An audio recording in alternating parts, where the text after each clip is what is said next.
super sucker নামত দুৰ্নীতি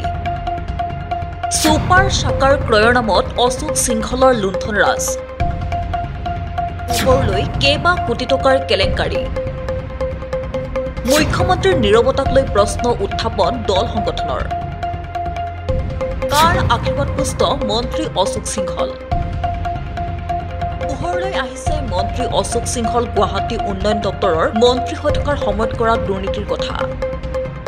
গুৱাহাটীৰ নলা নৰ্দমাৰ বোকা নিষ্কাশনৰ বাবে সুপাৰ চাকাৰ ক্ৰয় কৰাৰ নামত 18,30,18,00,000 টকাৰ এক কেলেংকাৰীৰ অভিযোগ মন্ত্ৰীগৰাকীৰ বিৰুদ্ধে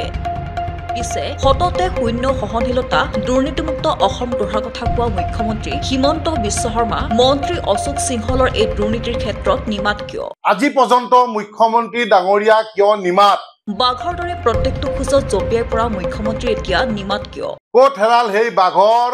দৰে যুঁজিব পৰা সাহস নে অশোক সিংহলৰ ওচৰত তেওঁ বিক্ৰী হৈছে নে অশোক সিংহলৰ ওচৰত তেখেতেও কি বিক্ৰী হৈ গৈছে নেকি আমাৰ প্ৰশ্ন পনীয়া গোষ্ঠীৰ ওচৰত ধন ঘটাৰ মেচিনত পৰিণত হৈছে অসমখন ধন ঘটা মেচিনৰ দৰে পৰিণত হৈছে অসমখন বহিৰাগতক ৰঙা দলিচা পাৰি দিয়াৰ অভিযোগ মুখ্যমন্ত্ৰীগৰাকীৰ বিৰুদ্ধে ৰঙাৰ দলিচা পালি দিছে